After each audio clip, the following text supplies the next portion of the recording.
On January 6, 1995, at exactly 2:45 in the afternoon, everything seemed completely normal in the small town of Swissvale, Pennsylvania. People inside the bank were busy with their daily routines. Some were depositing checks, others were withdrawing cash. But within the next few minutes, something so bizarre was about to happen that even today, people still struggle to believe the story. A 45-year-old man named McArthur Wheeler was slowly walking toward the bank. He was wearing a large blue parka jacket, and a mask covered part of his face. Normally, someone robbing a bank for the first time would be terrified. Their hands would shake, their heartbeat would race. But McArthur, he was surprisingly calm.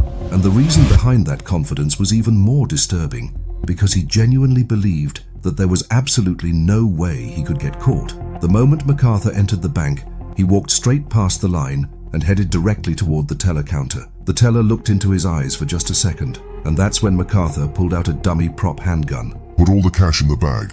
There was almost no fear in his voice, only confidence. The teller froze instantly. The entire bank suddenly went silent. McArthur grabbed the money, then looked over at his partner, Clifton Johnson. The two exchanged a quick nod, and seconds later, they ran out of the bank. And honestly, the robbery went incredibly smoothly. No struggle, no chase, no problems. Which is exactly why McArthur was completely convinced that the police would never find him. 3 months later, on the morning of April 20th, 1995, McArthur was asleep in his apartment when loud banging suddenly exploded against the front door. Police, open the door. For one brief second, his mind went completely blank, but then he calmed himself down. He thought, relax, this is impossible. They don't have any proof. After all, he wore a mask. He wore a huge parka jacket. How could any camera possibly capture his face? McArthur slowly got out of bed, walked to the door, and opened it carefully. Standing outside were several police officers. McArthur tried acting confused. What's the problem? That's when one officer held up a printed security photo directly in front of his face, and instantly, McArthur's confidence shattered. The photo clearly showed his face, crystal clear. It didn't even look like he had been wearing a mask. McArthur kept staring back and forth between the photo and the officers. His face was filled with genuine shock, and then he said a sentence that would later become famous. But I wore the juice. At first, the police officers had no idea what he was talking about, but the truth was even stranger than anyone imagined.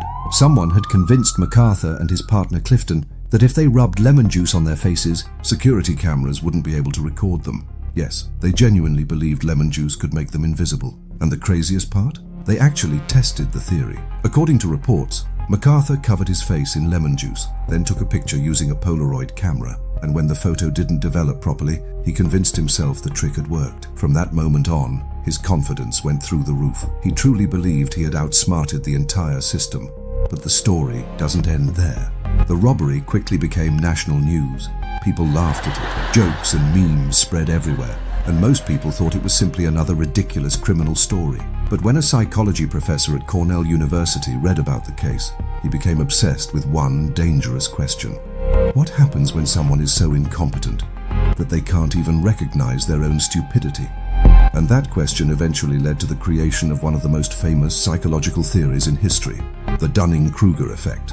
The theory basically says this: the less knowledge someone has about a subject, the more likely they are to believe they're an expert. Sometimes, confidence is not a sign of intelligence. Sometimes, confidence is simply ignorance. And honestly, McArthur Wheeler wasn't just a failed bank robber. He became a walking example of how the human mind can sometimes deceive itself so badly that a person completely loses the ability to separate reality from stupidity. And maybe that's exactly why, when he walked into that bank on that afternoon, he wasn't nervous at all. Because deep down, he truly believed that no camera in the world could actually see him.